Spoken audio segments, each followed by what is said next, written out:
When some people think of Eastern Europe, this is unfortunately what comes to mind. Old Soviet bloc-style buildings, dreary weather, and a quality of living that is behind Western standards. While of course there is some truth to these observations, as someone who was born in Ukraine but spent most of her life in Canada, I would say that there is much more to Eastern Europe than most people realize. Not only have many of the countries in the region seen rapid modern development of their major cities, but the natural beauty that is found here is still relatively untouched. The pace of life is a lot slower, which I know some people are actually looking for nowadays, and there is a very rich cultural history. While I haven't been everywhere in Eastern Europe, I've seen enough to know that this is a part of the world that I can integrate into fairly easily. It has a much lower cost of living than Western Europe on a whole, and I actually like that there isn't that many tourists coming here. So keep this information to yourself to keep it that way. Thank you. You can take the pierogies away from the girl, but you can't take the girl from the pierogies. Something like that. I know not every single country in Eastern Europe eats pierogies, or vareniki, as they are known in my homeland of Ukraine. But here we are finally, guys. We are at my 5th video of my Moving Abroad series, where we are going to be getting into the more nitty-gritty individual country selections for my new potential home base in Eastern Europe. And just being in that region, I think, will be incredible for my business, which is this YouTube channel and the different streams of income that I have with it. Obviously, I love Canada and think it's a super beautiful country. I have loved living here, but a big issue is that it is just so big, and it takes a long time to even get from one side to the other. It gets really expensive really fast to be a frequent flyer living in this country, so that is why I am super excited to potentially, I haven't been accepted just yet for my visa, to have the opportunity to live in Europe. Now, if you are living in Europe or even traveling, because I will certainly be traveling around Europe, if you are looking for the most streamlined way to stay connected while moving from country to country, I would definitely recommend using Airlo. They are the sponsor of today's video and also the world's leading eSIM store that saves you the hassle of high roaming bills and also having to switch out your physical SIM card each and every time. If you want to save $3 off your first eSIM, you can use my code Alina3 to get $3 off. You just download the Airlo app. I'll have the link in the description. If you don't know what an eSIM is, it's basically like a digital SIM card that gives you access to over 200 different countries and regions.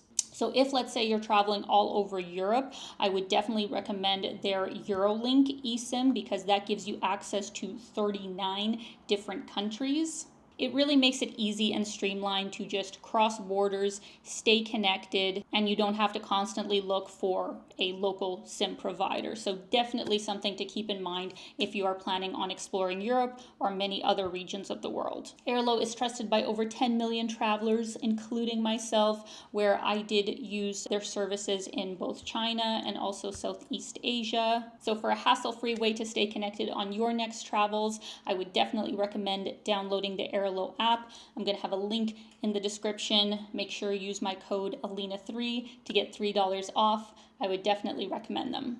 Now, as for actual places to live in Europe, I actually didn't have any one particular place that I was just sure that this was the place for me and that also I fit the criteria of the immigration policy that they have available. Because keep in mind, just because you want to move to a specific country doesn't mean that you fit the demographic of the kind of people that they are allowing into the country and that you would qualify for the different kinds of visas available. So, you don't just get to choose where you want to move anywhere in the world. It kind of has to be a two-way street where, what you have to offer is what the country is looking for, and what the country has to offer is what you are looking for. Initially, just from my own research, which honestly, it took me so long, like I greatly underestimated how overwhelming it would be to do all of this research, but just from my initial first kind of glimpse, the 5 places that I was considering, number 1 was Bulgaria. So this is a country that I visited in 2020, and funny enough, I initially only planned to spend about a month in the country. I thought, I'll just pop in there, I'll go to Sofia and Varna, and maybe that'll be it. But I ended up spending almost 3 months there because I really did enjoy my time there. I especially thought the people were just wonderful. It's a truly beautiful country, and I felt very at home there. So I knew from the get-go that Bulgaria would be on the list as one of the potential places. Number 2 on my list was Albania, and that was also on the same trip in 2020, where when I got to Tirana, I was like, wow, why are more people not talking about this place? What a great little city, and the country itself is quite beautiful, especially the coastline with Saranda and Vlore, just beautiful, especially in the summertime. And then 3rd on my list is a country that I haven't been to yet, but I have been wanting to go to for so long, and I don't know why it hasn't happened yet, and that is Georgia. So Tbilisi has obviously become a very popular place for immigrants to move to. Lots of Americans, I've heard, have moved there, as well as people from both Russia and Ukraine with the war going on. A lot of people have moved to Georgia because it is supposed to be a very beautiful country that is fairly easy to, get some kind of long stay visa in, and it can have very low taxes. So of course that was a place that I was considering, even though I have never been there. 4th on my list, I also have not gone to yet, but I really, really would like to, which is Estonia. I actually have a really good friend that's originally from there, so whenever I see her Instagram stories about visiting her family, it just looks like such a beautiful place. Tallinn looks like a really cute little city, and I know they do have a sort of famous digital nomad visa, so that was of course a place that I was considering as well. And lastly, number 5 was Romania. I think I went there in 2018 maybe, or 2017, 2018, quite a while ago, kind of when I was just starting my YouTube channel, so the quality of my videos isn't great from there. But I did really enjoy my time. I didn't get to explore the country as much as I would have liked, but I did spend about a week in Bucharest, and I also took a day trip to Transylvania, went to go see the incredible castles that they have there. And overall, I had a really positive experience of the country and the people. Plus, I heard that their taxation system is also quite favorable. So those really were the 5 choices that I was looking at, with my own sort of experience, but I knew there were so many other options that technically I should look into them as well, because maybe there's something that I don't know about and that might actually be a better fit for me. So to do that, I realized I could not do it alone. And funny how the universe works, where right in that period, I was reached out to by the loveliest woman who is, I guess what you could call a digital nomad consultant. She helps, independent business owners be able to move their businesses abroad and help them find favorable tax systems. And she has been a godsend. So my consultant's name is Marcella, and she's originally from Bulgaria, but she was a tax consultant with PwC in the UK at the start of her career. So obviously she has a lot of experience with tax policies and how all that works on an international level. So a big disclaimer right off the bat, I did not get her services for free, and she did not ask me to promote her. I'm promoting her because I genuinely am grateful that I hired her.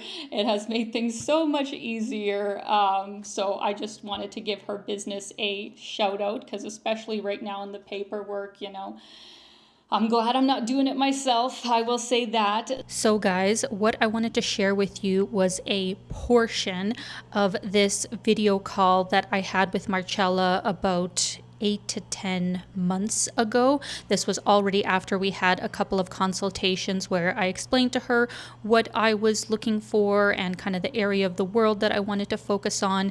And a few weeks after that, she came back to me with this awesome presentation of her recommendations, why some places she wouldn't recommend, other ones why she would.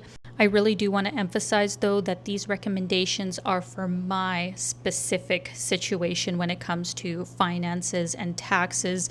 Even if you're kind of looking for similar things as me, you may not have the same opportunities available, or another option might be better for you. So please keep that in mind, that this is just specific to me.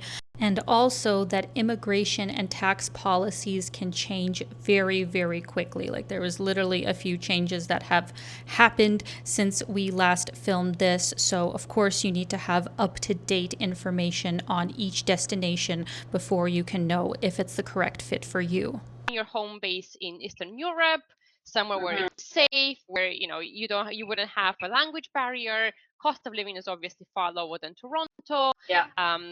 Things like social security and having that ability to still have access to the Canadian social system if pension in Canada is still something that you want to pursue later down the line. So here I've listed a few things that were, our must-haves regardless of what decision we go ahead with. So kind of almost like a tick box exercise to make sure that all of these are satisfied. Our ultimate goal, from my understanding, was essentially increase your freedom. So here we're talking about not only taxes, obviously tax is an important thing, and we look at it in very, very great detail, but also your lifestyle was a huge one, because we want to make sure that you would move essentially your home to a place that is far more accessible, far freer, with much greater access to healthcare, ability to afford nicer place to live, all these things that just make life nicer. So here, social security agreement was very important, as well as double taxation agreement. Now, most of the countries do have double taxation agreement with Canada. Exceptions are Albania, Bosnia and Herzegovina, Montenegro, Georgia, and North Macedonia. So, for example, Georgia, Montenegro, and Bosnia and Herzegovina, they did not make the cut here on the basis that there's no DTA. Now, of course, there are some interesting things. For example, in Georgia, tax could be attractive there, even if over the years, Georgia made an amazing reform with their 0% tax and under a certain threshold, but they started to attract let's say, not the right kind of people. So now actually setting up there and opening a bank account in Georgia is extremely difficult. We managed to find like a local director. Then there are options. Again, it's not going to be the easiest thing, but there will be options. North Macedonia do have social security agreement with Canada. So at this stage of the analysis, I didn't exclude them. So I kept them on. I wanted to dig deeper into them to see if there's anything interesting there for us. If there's no double taxation agreement, it's still trickier, but at least there's social agreement in place. So, at least that option is still there. So, if you were to contribute to the Albanian social security system, if years down the line you decide to go to Canada, the link between the two countries will still be possible. So I've kept those two options there. Now, I decided to basically go off every single country and see what is it like. Again, compared to the criteria that we had set in place at the start. Now, starting with randomly Czech Republic. Here we're talking about a capital city, right? So we don't want to go into a small place. We're looking for a cosmopolitan place where you can get in and out easily, have access to a community, the nice things that the city offers, easy access to an airport, all these good things. There are also quite a few other lifestyle dropouts, what they call dropouts, just because from my understanding and through my analysis, they just don't fit your boxes when it comes to the lifestyle that you're looking for. Yes. Some of these countries hit your boxes quite well. So, for example, Romania and Croatia, they would have been perfect. And as a matter of fact, unless there was a tremendously horrific tax law coming in Romania, that would have 100% been one of the options that I would have suggested for you. Because until next year, January, Romania was a fantastic opportunity. But then they changed the social contribution so much, the minimum that you would have paid every single month on that very small salary that you take out of the company, because the law requires you to pay yourself a salary, is 370 Canadian dollars. So every single month, there will be 370 Canadian dollars going for Social Security. Wow. And income tax. So that's about, so that's around 35% of Social Security, and another 10% for income tax, with no personal allowance thresholds or anything like that. Wow. On top of that, every quarter, we'd have to pay the 1% on the company income, regardless, again, on how much expenses you have. So some countries, they just make it complicated. Croatia is one of them as well, but Hungary, Poland, and Georgia with their banking are a whole other level.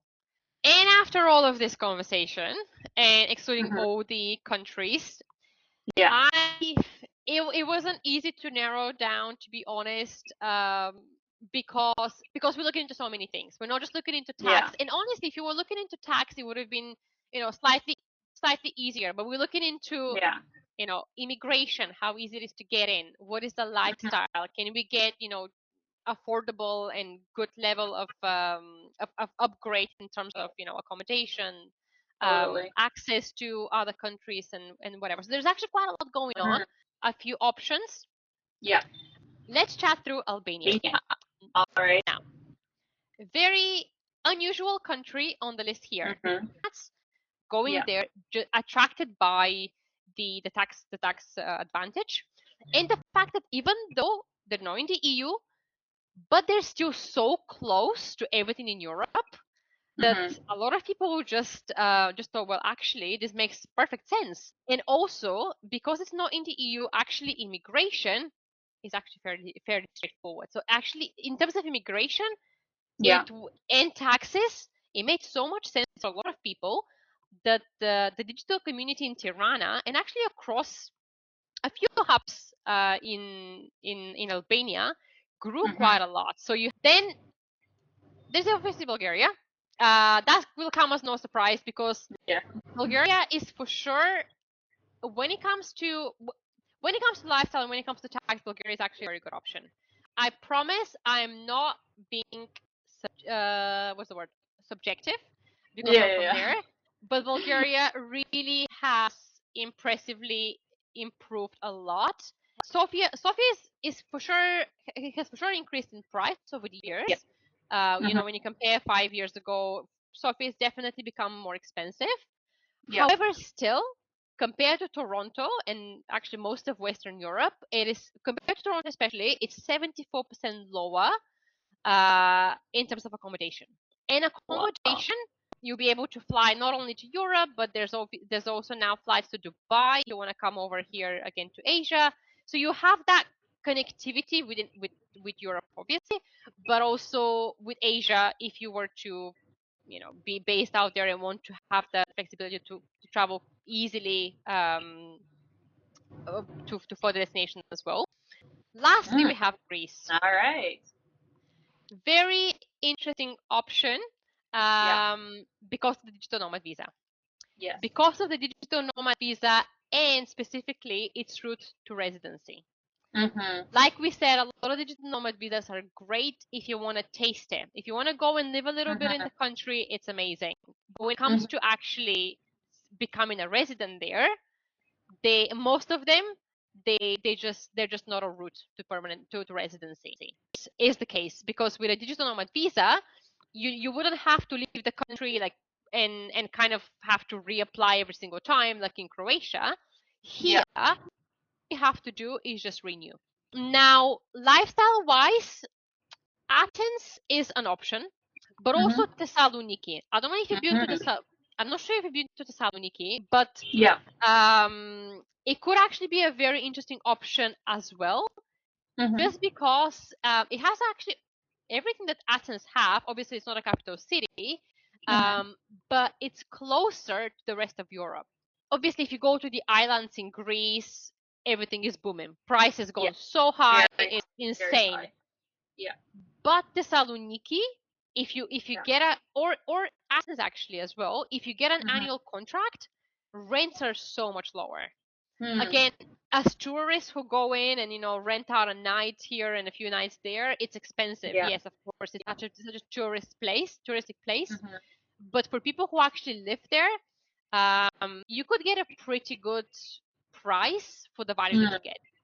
And then there were three fantastic places that I considered living in Eastern Europe, and what a surprise with Greece. Like, I actually didn't even initially think that Greece would be an option for me. I kind of just assumed that their immigration was super complicated, and based on the tourist prices that I saw in Greece, I thought it would be too expensive. But with Marcella's guidance and me looking at more local sort of prices, I realized, oh, it is a lot more budget friendly than I thought it was. So, definitely wouldn't have considered that without her, as well as just the rest of the wealth of knowledge that she shared with me, because that's when I was able to get really clear on what I would be looking at by moving to any of the three countries. And after some time, it did become apparent which one would be the best fit. So that conversation took place, I guess, 7 or 8 months ago now. And it was kind of when I got back to Canada that we got started on the place that I have decided to go with. It has just taken a while because I had to get my passport renewed since my other one was basically full. Like, I had next to no pages in it, so I had to get a new passport when I came back to Canada, and it does just take quite a while to get all the paperwork going. But I am hoping that within the next 2 weeks, like maybe even in my next video, you guys will see me heading to Toronto to actually apply in person for this visa. So wish me luck. I hope it's going to go well. And just really wanted to say that I appreciate Marcella's help so much. She's definitely been an invaluable part in this whole process. She just really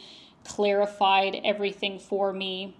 Obviously, I would recommend her to anybody who does have a location independent business, but if you are somebody that knows where you want to go, and it is a fairly streamlined process of how to get residency there, like, of course you could also do it yourself. Like, you don't have to hire people to help you with this sort of move. But if you are a business owner, like especially if you are somebody who is moving a business and is especially worried about the taxes and what kind of format to set your business up in, that's the kind of situation where I probably would recommend getting some professional help that you can really trust. Thank you all so much for your support so far. I hope these videos have been educational, and as always, I am sending you lots of love, and keep being your own kind of beautiful.